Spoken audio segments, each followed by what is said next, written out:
Hi, I'm Steve Yurko. And I'm Tara Sands. And we'd like to tell you about our podcast, 4Kids Flashback. 4Kids is the company who brought you the English dub of Pokemon in the late 90s and so many other shows like Yu-Gi-Oh!, Shaman King, Teenage Mutant Ninja Turtles, Kirby, the infamous One Piece dub, and so many more. We'll be talking to the people who worked at 4Kids. Actors, directors, writers, editors, producers, engineers, you get the point. And hopefully get the answers to questions both you and I have about the company. I actually worked there as a voice actor on some of the shows. And I was a kid watching the shows and remember way more than Tara does. And thank God for that.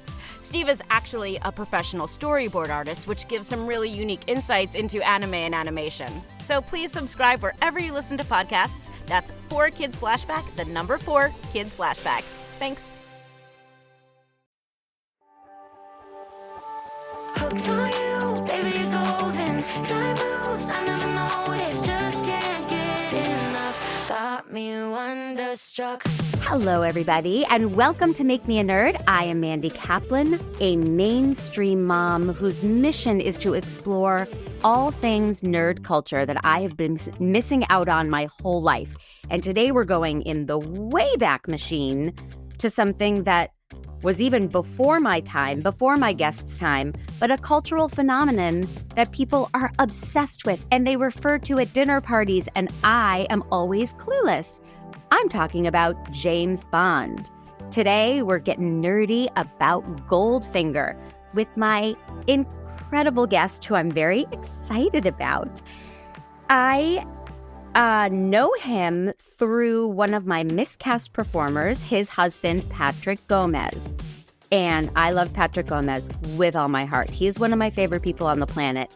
Then I met his husband, Matt DeGroot, who might be even better.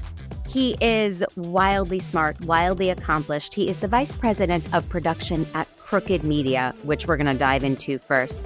He is just an all-around spectacular and handsome human being.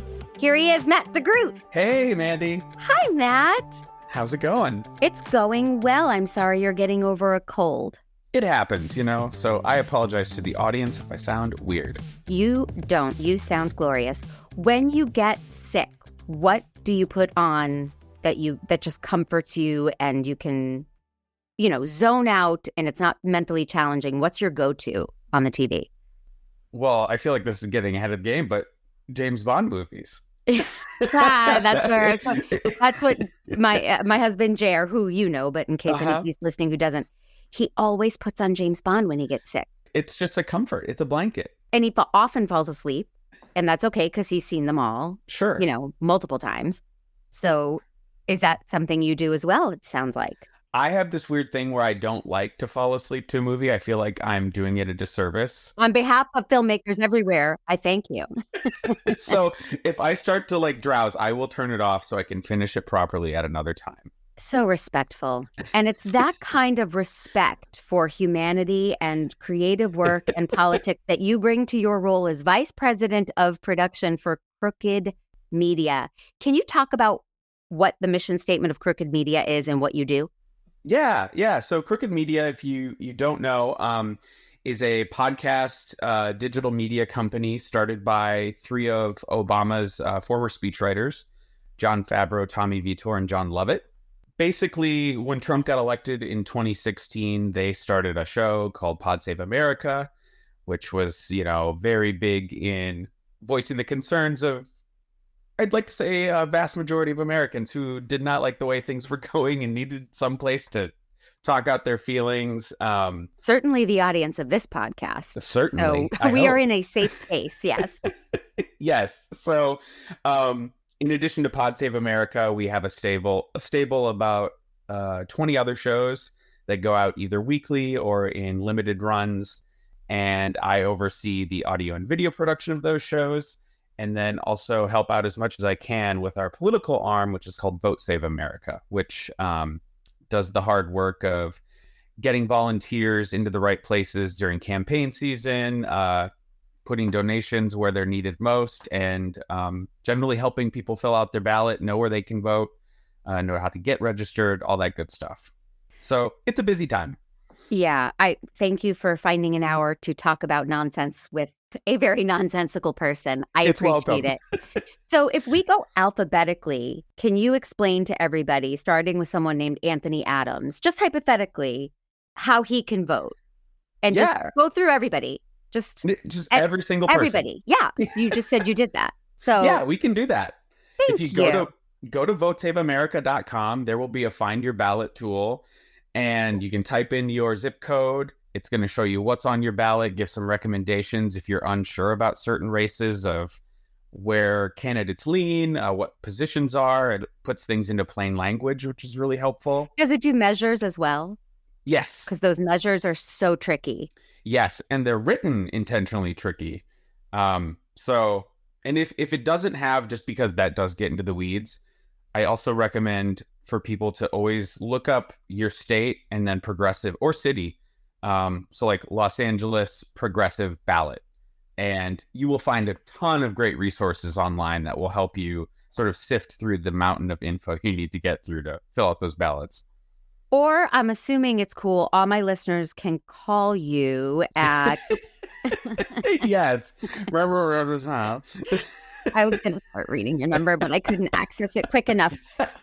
I don't have the kind of technology that James Bond has. I mean, don't we wish? Right? When I discovered that you were a James Bond freak, you very quickly said your favorite is On Her Majesty's Secret Service. I was going to say God Save the Queen. I don't know if that's a movie. It's not, but it should be.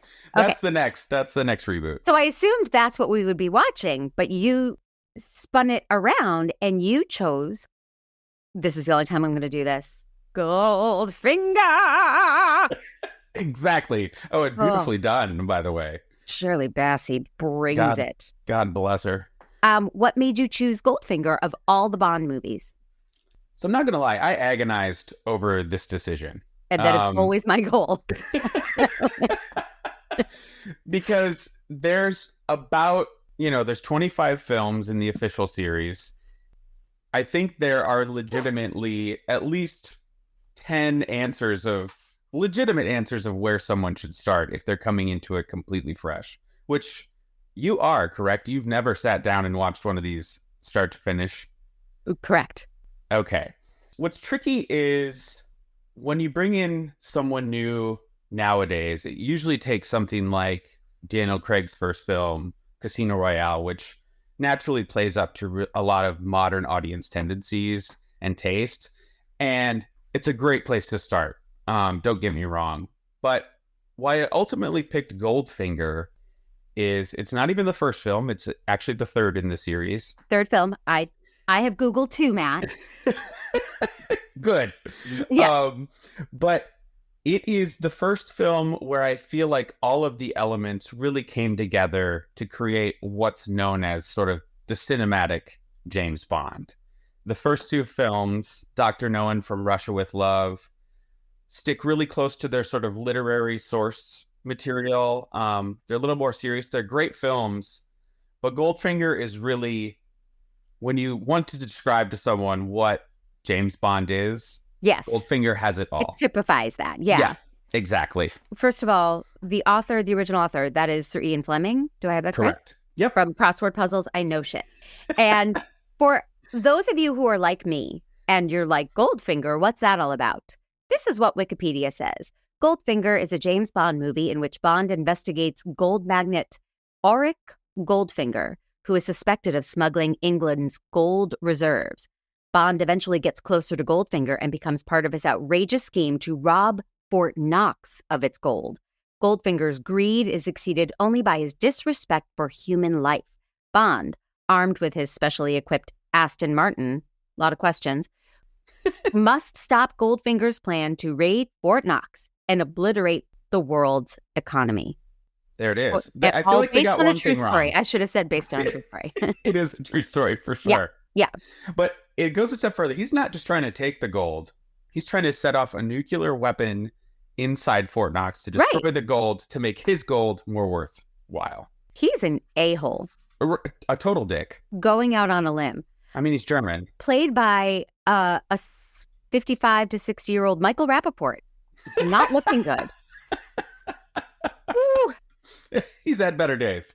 Right? Truly. It's my favorite game. Like each actor is somebody else had a love child with somebody else. So please tolerate that. Of course. So do you have a memory of when you first saw Goldfinger? Did your dad show this to you, or how did you sit down and watch Goldfinger? Do you remember how old you were? Was it on Betamax or VHS or Laserdisc? Set the Yes, scene. of course. So growing up in the 80s and 90s, and maybe you can relate to this too, even before I had seen a James Bond film, you were just aware of it in the culture. You knew James Bond was sort of the epitome of cool and sexy and badass women and great music. And it was just sort of in the pop culture air. And if you were tied in at all, you were aware of it and sort of knew what it was about.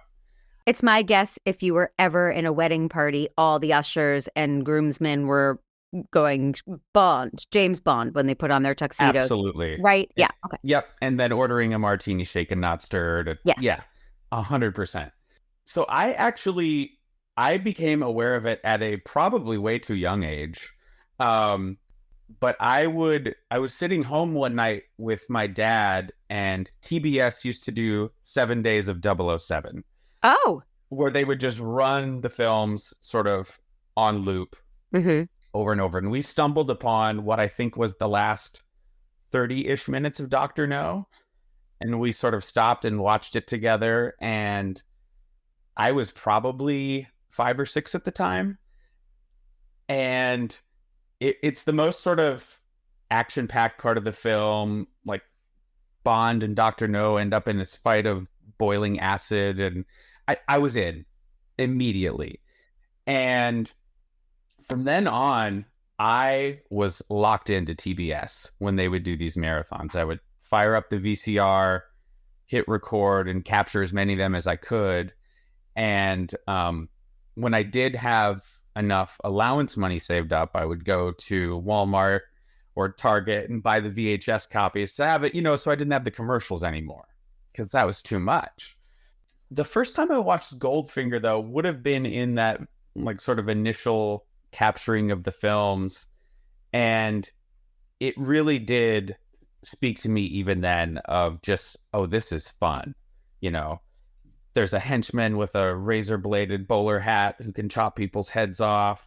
The car had gadgets, a machine gun welding, granny, women painted gold. Like, I was in. It was great. I talked about this when I talked about The Last Starfighter last week, but it is wish fulfillment.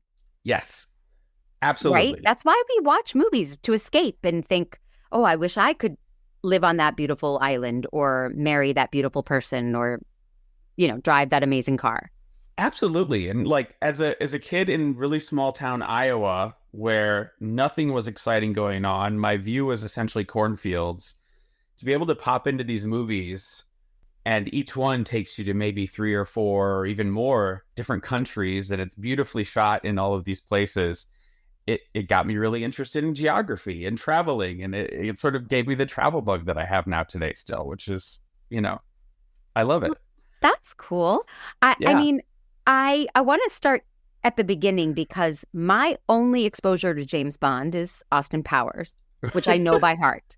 Yep. So when the movie starts with a nebulous, it looks like silos and they're in a weird headquarters of bad guys doing something and he's sneaking around.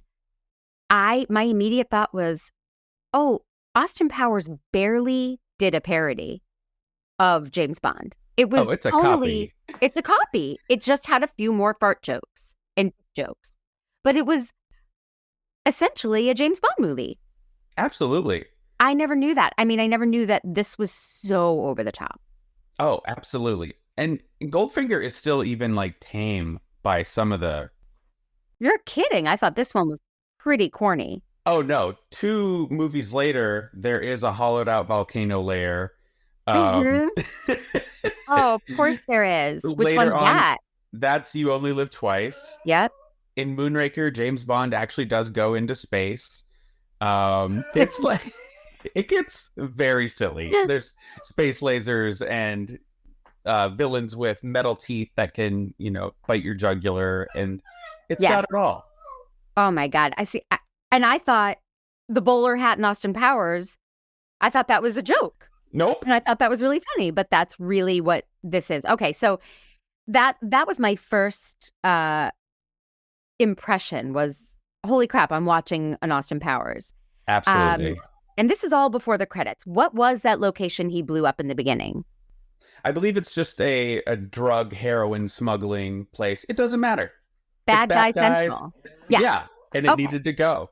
Okay. And then, of course, he blows up this thing, and then he goes to kiss a lady. And the way they were kissing, like that 1960s, do we just smush our mouths and we move our Yep. heads until the director says stop? I was laughing so hard. It's so awkward. And then a bad guy sneaks in, and he uses that lady as a human shield. She set him up, you know. She had it coming. Well, I'm sorry. He used her as a human shield. And I'm not exaggerating that at all. He just puts her in harm's way and lets her take the hit. That is true. Yes. I was astounded because I thought James Bond was a gentleman. He tries, but you know, sometimes the work is tough. Yeah. And We'll sorry, get there. All of that happened. Bad guy blow up, human shield, beating up the guy before the opening credits. It just starts off with a bang. And that's really the first time this happened in the series, and it becomes a series sort of template, is that each film opens up with a sort of unrelated to the plot shenanigans that is just there to get you into the proceedings, start things off with a bang. Set the tone. Yeah. Yeah. And then get into an amazing song. The song is amazing. I mean, I do know those songs. Okay, good. Through the years. I mean, I'm when I was a kid, For Your Eyes Only was the big hit. Oh. I'm a lot older than you. And I would sing that song like my life depended on it. Bob. Sheena Easton, man. Ooh. What's she doing today? That's a bonus pod. We'll do a whole deep dive. Sheena Easton. We need that. Right. So then immediately after the opening credits, which are exquisite and sexy and get you into it in the song and Shirley Bassey, then all of a sudden it's like broad daylight, Miami, a pool, and there's a guy filling James Bond in. And I was like, who the F is this guy? Is he from other movies? He is, but not that actor. So even you'd have to really be paying attention. The character of Felix Leiter is in Dr. No, the first film, but played by someone else. Okay. So you gotta just go with it. He's a friend. Okay, which I did, but it's a little confusing. I mean, and maybe there was a line about, since you're my superior at the firm, but I didn't hear anything. I just thought, no, there's not. This guy. Okay. I love when I'm right. We are going to get right into Sean Connery here. Please. Because here he is in Miami. And men were built so differently back then. I marvel at how wide they were and brawny and stocky and just such a different body type from what 100% expectations are now. But did you want to be Sean Connery or did you want to bang Sean Connery? Both. I think you want to lay down on the couch and let's talk about that. Yeah, let's get to it. Could get intense. And obviously, circling back to growing up, small town Iowa, I was not exposed to a lot of queer lifestyles or role models, I should say. So from a lot of my formative years watching Sean Connery, I didn't know that I wanted to do him. And I, sort of pawned it off as, oh, I want to be him. That would be so cool. But clearly I want to do him. Yes. Has anyone looked that good? Especially when he's in the gray suit later. My God. Matt, I don't want to pick a fight, but I'm not a fan. Really? Not at all. Like, just doesn't do it for you? Never has, never will. Really? Yeah. Yeah. Interesting. Why? I find him very flat and one note as an actor. I've not been a fan as an actor. And we're not talking about acting. We are not talking about acting. But then, look, I don't want to, they say don't meet your heroes.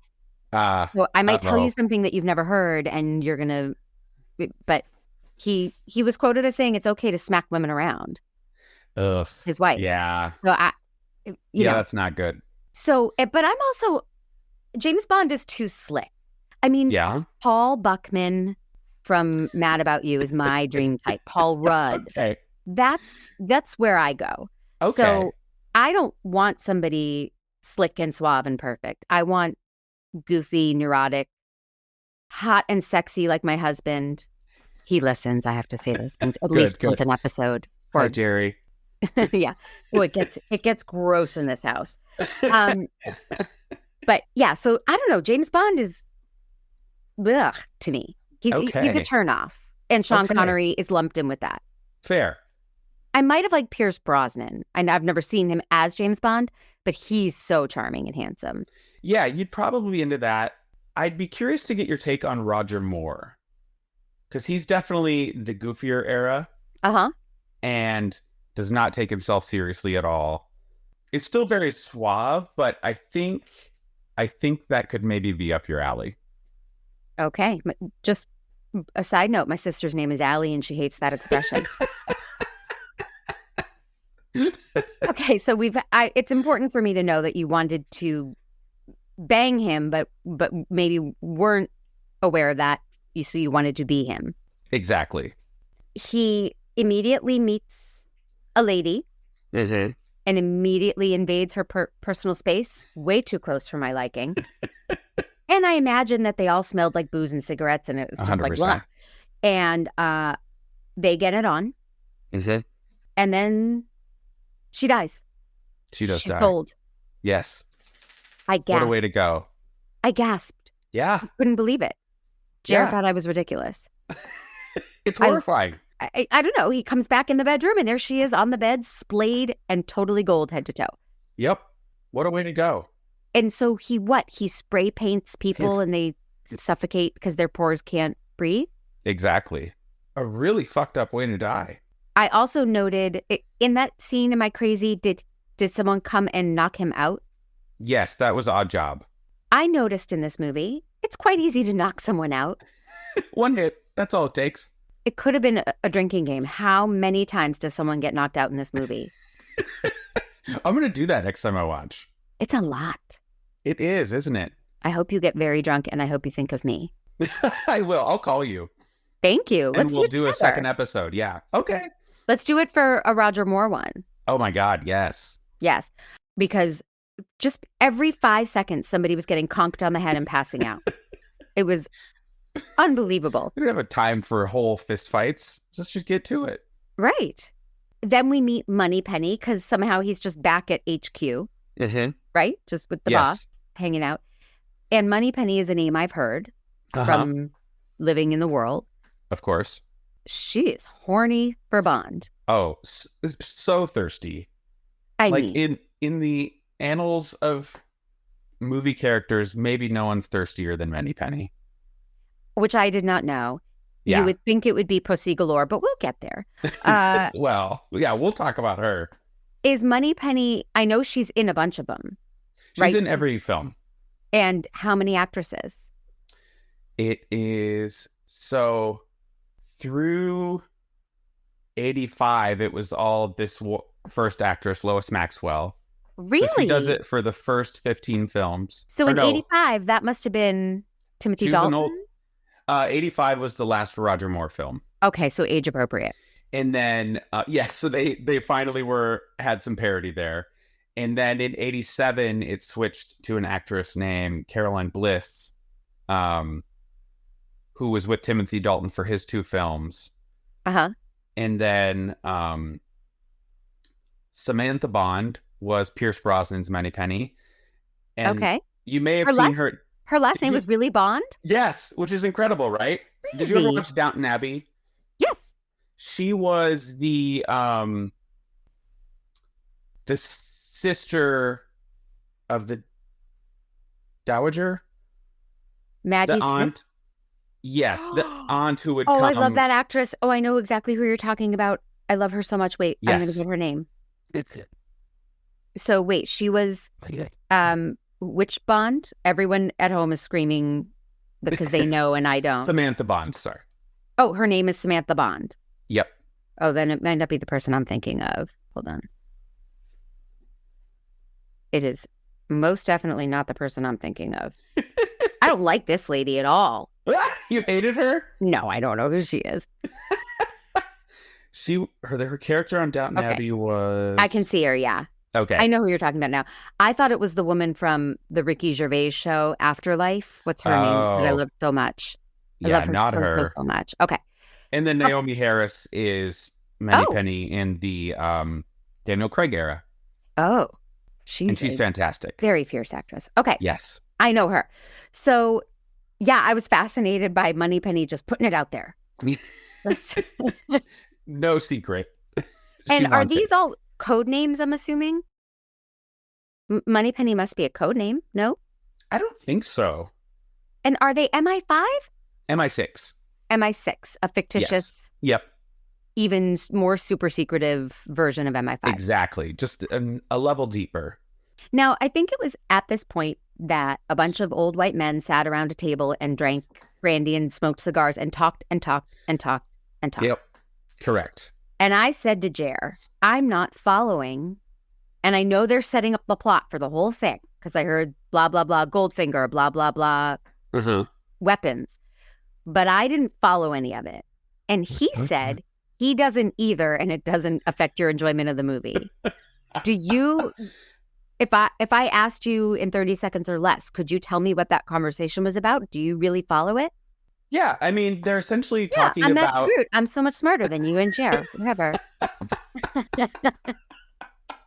Basically, it's M and James Bond talking to the gold expert, as it were, of MI6, and basically getting over the fact that Goldfinger has been hoarding and collecting Nazi gold from around Europe, and they need James Bond to go find out why. And they get into some details of, you know, the element of gold, like the physical properties, and it gives James a chance to show off his intellect and that he's an expert in all things.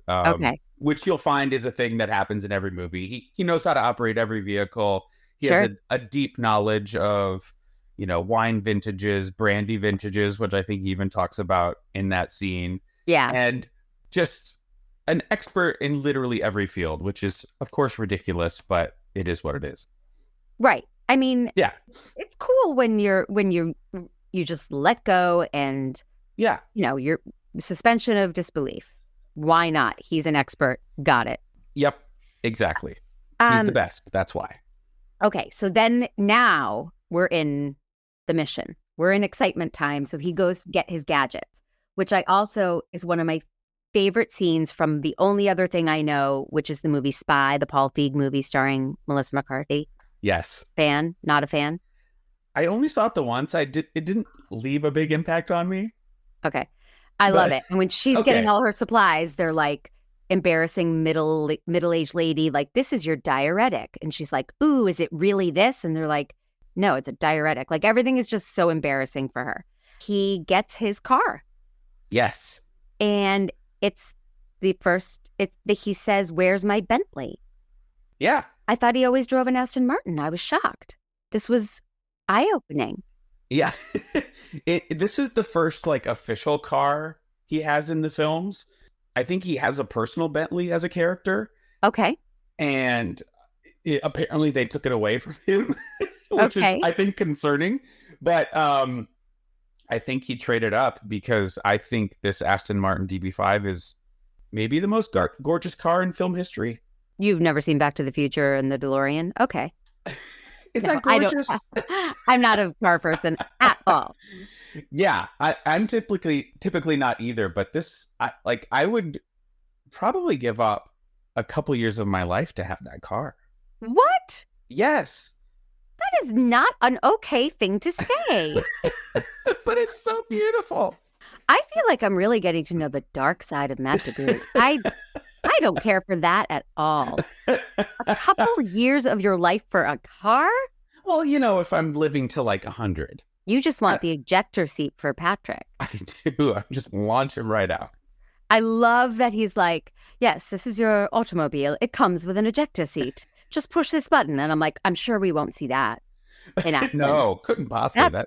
That's never going to come back up. That's just tossing that out there. Yeah, so now he's all geared up. He's got everything. He's ready to go. And they race for the hot excitement of the longest golf sequence I have ever witnessed. The only golf sequence I've ever witnessed. Yeah, it's not a sport you usually see in movies. How did they make golf more boring than golf? But is it boring? It was to me. No.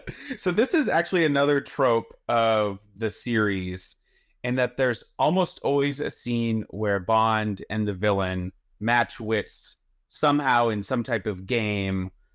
Sometimes it's in a casino. Sometimes it's here, Chess? like on a golf course. Yes. I'm picturing chess. Chess is a factor in From Russia with Love, but James never plays it with anyone. Yeah. Now I want to think of all the games. Poker, gin rummy. Yeah. Can you imagine if they played Uno in one? Uno, right? Rocks, paper, scissors Yeah. in an intense Rochambeau match. Backgammon features in Ooh. Octopussy. Oh, you're being serious. I am dead serious. Wow. There's a backgammon scene in Octopussy. Riveting. I mean, they are banking so much on the charm of James Bond. 100%. Right? So Yep. people will tolerate them just standing around a golf green for 10 minutes Yeah. saying things like, just wait. Nope, not yet. I mean, it was so boring, that scene. Well, and Goldfinger's cheating, and so we're establishing him as just more of an asshole, even though we already knew that because he spray painted a woman gold. Yeah, cheating at golf, not a big deal once you've killed a woman and you plan to blow up Fort Knox. Exactly. I could have done without the golf. It's like, to me, this movie was 75% really fun eye rolls. Like, oh God, that's so over the top. Oh God, that's hilarious. Really fun. And then there was 25% of golf that I was rolling my eyes. Golf and brandy and cigars, Yeah, you really got to just push through those bits. But I also wonder, coming from my lens now, where we are used to action and we don't really have movies where people sit around talking and planning and golfing as much. And that is fine by me. I'm just a East Coast, let's just get to it person. It was very much, and in the day, I think you mentioned it earlier, how quickly he moved from, Miami Beach to the MI6 headquarters in London, and how just quickly it moves. That was very revolutionary at the time for things just to be like boom, ba boom, ba boom. So for audiences of the 60s, this movie is moving like gangbusters. And so even in that golf scene, which, yeah, it doesn't add a ton in terms of plot, I think it really was just a chance for people to soak in and get to know these characters, even though we already know James Bond and we already know Goldfinger's a son of a bitch. So, right. Yeah. It would have made more sense in the first one if we needed to really understand Bond. Right, exactly. Since now we're in the third movie. Yeah, he's pretty well established. Who do I write? Do I write to the Broccoli's directly and say, can we cut that? Let's call it Barbara. Trim up golf sequence. Are they open to notes? Oh, yeah, especially. Yeah. Great. 60 years later, it's fine. Yeah, great. So they get through the golf, and then maybe I went out of... No, he hops in the car where he's got a GPS tracker. Yes. 1964. So ahead of its time. Do you think that technology really existed, or do you think this came from their brains? And I think they pulled it out of their ass. He's got that little thing in his shoe that, sticks on the car, and and they were just like, yeah, he'll be able to follow this on a map. And my favorite thing is the little map that pops up on his dashboard, and you can tell it's like a scrolling thing. Like, how much map they got in there? I know.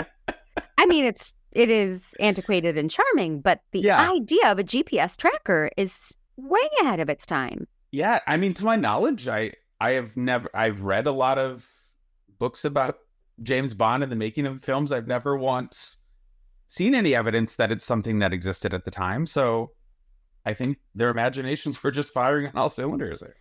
I mean, that's the type of stuff that a 6-year-old would go, whoa, right? Yep, They know exactly. where that car is and they can follow them. And I mean, that is cool stuff. Yeah, it allows him to like leisurely fly to Switzerland to follow them. He's not racing to do it. He can just like get on his own plane and then catch up. And Wait, that was my other question. How did he have his car in Switzerland? when he goes to that airport, when he talks to the guy at the airport, they get him on a flight that also flew his plane. Oh, I missed that part. Yeah. Yeah.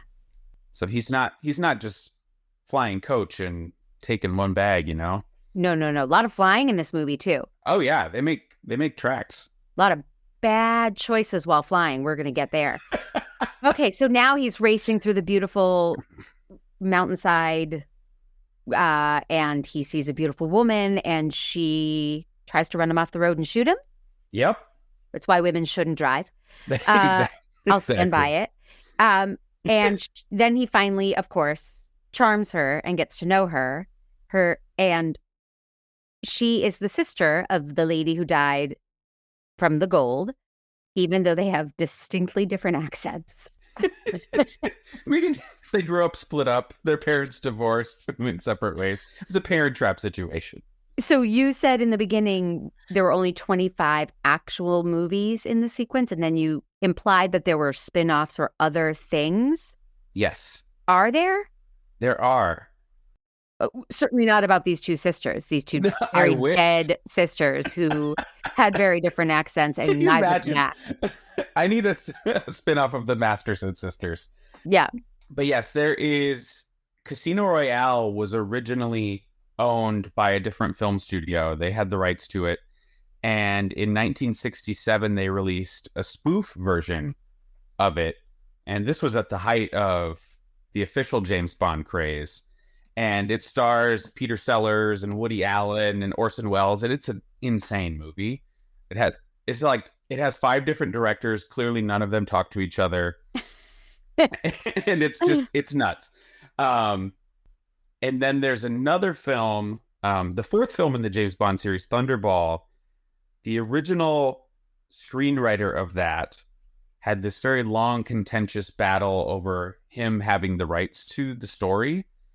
And at one point in the 80s, he was at least able to cobble enough legal ability to make a competing film at a different studio, which they lured Sean Connery back for, which is called Never Say Never Again. Oh, I've heard of that one. That's not a Bond movie? It's not enough in the official series, no. Oh. Yeah.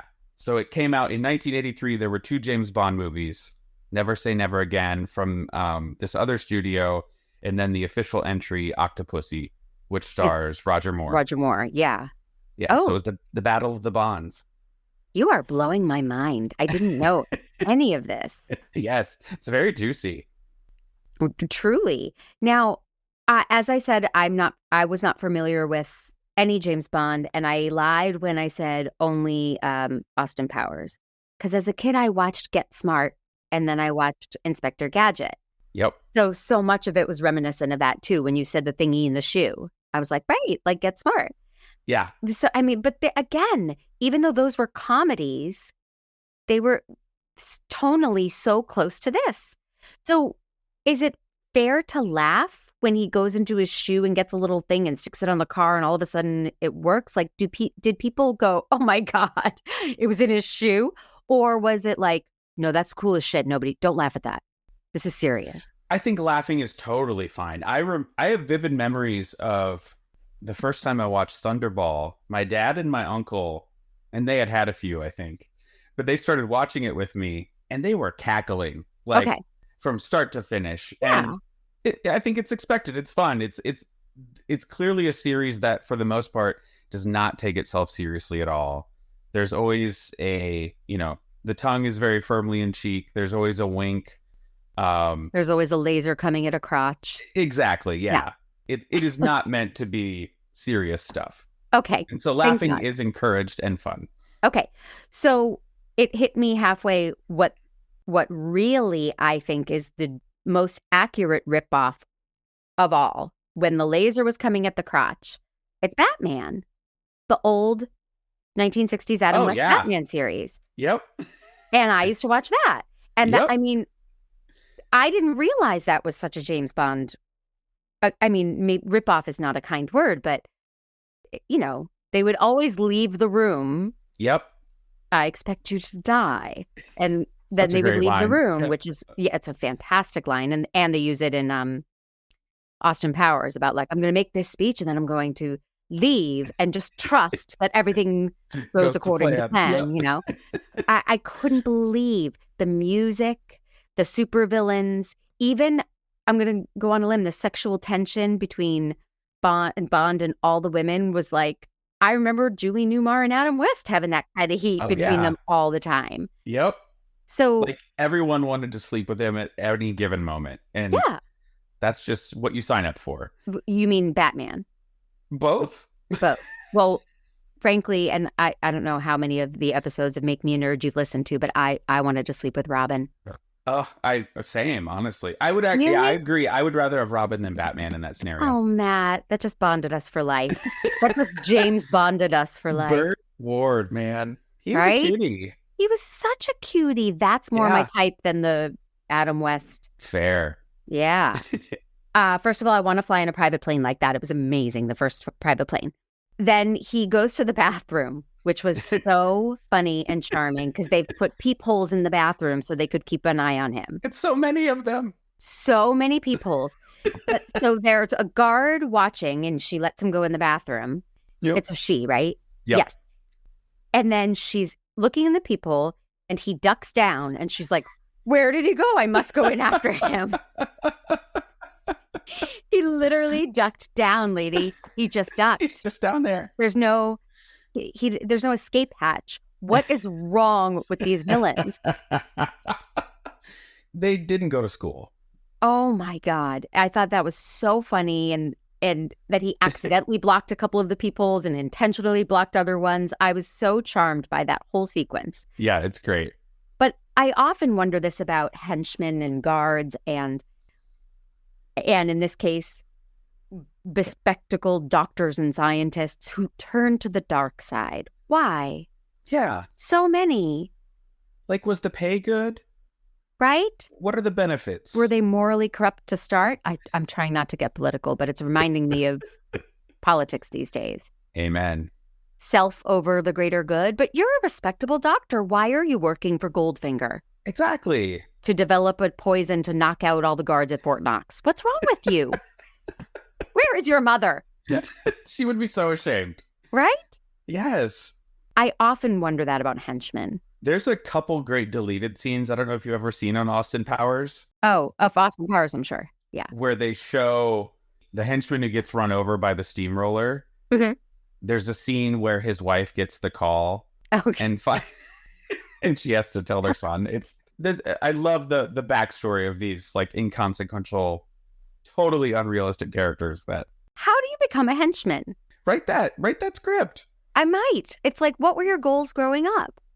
You wanted to be very quiet and Yeah. stand beside someone And and have nothing to do except be violent on occasion. but only when told. But when told. Yeah. Yes. Yeah. And speaking of henchmen, how does Goldfinger communicate with Oddjob? Oddjob does not speak any English. I've always assumed he understands English, but just doesn't speak. I can't back that up with facts. All right. I'm But going to need a that's 10-page what I've told paper by myself. Monday. They refer to him as mute at one point. Oh, I missed that. I think that's it. Okay. It's just that simple. I just thought of a new drinking game for anyone listening to this. Yeah. Anytime Mandy says, oh, I must have missed that, We wasted. drink up. I'm a reasonably intelligent person, but I lose focus sometimes. It happens. What were we Well, talking about? Were we talking about cats? Yay! I love cats. So he's on the plane. I'm still on the plane. I love the plane. And the pilot is Pussy Galore. Yes. Did pussy mean the same thing in the 60s? And if so, how did they get away with that with standards and practices? It was tough. I know there was an issue with putting her name on the poster or even in the trailers as Pussy Galore was tricky. It made it through. The film is only rated PG, mind you, but it kind of added that naughty element that I think just added to the allure of the whole thing. Yeah. But I mean, I get that, but Yeah. it's quite shocking. And when you were 6, you thought that was a cat, right? You didn't have any association. I even then knew. I'm going to need your parents' phone number. Kenny I'm Cappy worried you're did going to become a terrible henchman. job. Yeah. I'm on that path, honestly. Yeah. Wow. So you had like that, oh, they're saying a bad word Mhm. feeling. Yeah, exactly. Okay. And I was I like, even have that feeling now. And oh, yeah. yeah. Still to this day, it's like, oh, that's an actual thing. It's in the novel as well. Her name is Pussy Galore, where she is an avowed lesbian in the book. Well, that don't stop James Bond. Sure doesn't. He could sleep with any woman. He can turn him. Yes, he can. He's a one-man conversion therapy machine. Oh, bless his heart. We're going to get to that. So he comes out of the bathroom on the plane and he does the cardinal sin. And I screamed at the TV. You don't accept a drink from the bad guys. Don't. You shouldn't. Could have been a Mickey Finn cocktail. We don't know. Me and my topical references. But you don't take a drink from the bad guy. What's he doing? I think he's an alcoholic, though, so he cannot resist. Oh, okay. Good to know. He clearly has a Well, now drinking I'm problem. Yeah. A lot of drinking in the movie. Oh, yeah. A lot of booze. They order mint juleps, and the guy basically turns around in a circle, and there's one on his tray. It's the fastest mint julep I've ever seen. And Bond orders it with, like, picky requests, right? Yeah. Oh, yeah. He has very specific needs for his food and drink. Yes. In the books, it will spend like a whole page describing his breakfast.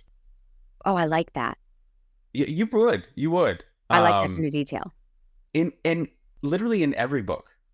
Yeah. Ian Fleming goes to such great lengths to describe breakfast. He loves it. It is so vivid. You can taste it with cigarettes. Of course. And a silk robe. Yes. So after the mint julep, now we're in the home stretch. Now we're going to Fort Knox. And I wrote, yet again, I'm not following the plot that well, but I'm not sweating the small stuff. I'm staying zoomed out, which I'm just learning helps me tremendously in all things, not just all things nerd, but, you know, if I'm watching a Housewives reunion and I don't understand why 2 of them hate each other, I just go with it. Yeah. Like they You don't just need to do. know. They just do. And they're going to repeat themselves a lot. And they'll probably give you a clip of it too. Okay, so I lied. We're not in the home stretch because he has to make out with Pussy Galore, right? They hook up before they go to... Yes. Was that your Sean Connery? That was delightful. Yes, that was. Can I hear it again? Pussy. That's good. I've been working on it for 30 years. So they're in the barn and they wrestle and it turns into hooking up. Did Harvey Weinstein produce this movie? I think he was on that scene. He came in for that day specifically. Yes, it is of its time, that scene. Woof. Oh, is it rapey? Woof, woof. Yeah, it's tough. Yeah. Even though I know it was a different time, blah, blah, blah. It's like, I cringed to watch him force himself on her over and over until she caves. And the way she caves just encourages young men out there to think they really want it. They want it bad. You just got to force it. Yep. Ugh. Yeah, it's not great. I'm assuming Daniel Craig is not doing this. No, that practice pretty much stops after this. There are a couple more instances, but this is the worst version of that in honestly the whole series. Okay. Good choice for me, Matt.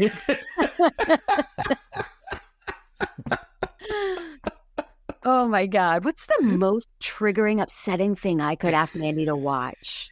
No, I'm fine with it, but I can't let it pass. No, you know? nor should you. Yes. So now they're off to the races. They're on their way to Fort Knox and they bring James Bond with them. Yes. And I wrote, why the hell is he there? And then I realized they wanted to frame him, right? They were going to handcuff him to something and make it look like he blew up the... Oh, you're... No, I'm wrong. I don't think you're entirely wrong. I do think with him handcuffed to a nuclear bomb, there's not going to be much left. So they were just trying to kill him and they wanted to do it there rather than just shoot him and then go right. Fort Knox. Because we can't do that. Right. That's foolish. I mean, that's some of the eye rolling that's fun. Yeah, exactly. I don't look down on that at all. It's like, yeah, you want to bring him so that he can suffer and watch you guys carry out your plan. Great. Are the new ones with, I'm saying Daniel Craig, and God willing, I think I heard who it was and I didn't like the choice, the new one. Nothing's confirmed. Okay. I want Henry Golding. Do you know him? That'd be interesting. Yeah. Oh. Yeah, he'd be good. Let's just take a moment and think about him in a tuxedo doing anything. Yeah, he's I'm into that. So beautiful. Okay, that's who I want, but no one's taking my calls. But tonally, are the movies still this goofy and outlandish, or have they gotten slick and sexy and full of real violence and action? It honestly, it's a bit of a roller coaster. Take me through it. What tends to happen is, we talked a little bit about the first two films being pretty grounded, really close to the source material. With Goldfinger, it starts to creep up until we get to a film like You Only Live Twice with the hollowed out volcano, stealing rockets, and MIDI helicopters. And then they go, oh, we've maybe pushed this too far. And then they course correct. And then the film that follows that is my personal favorite, On Her Majesty's Secret Service, which is, again, then very grounded, a little more serious, and it'll start ramping up there. And then it just keeps going throughout the 25 films like that. Mm-hmm. The Pierce Brosnan era ended in a totally absurd... There is... Because it starts off very fresh out of the Cold War, serious spy versus spy, GoldenEye story. And then by the time we get to his fourth film, Die Another Day, there is an ice palace that is getting melted by a space laser. And he windsurfs on a piece of a car. It's ridiculous. He has an invisible car in that one. Fantastic, yes. And so then that era ends, and we come back to Daniel Craig, which is very...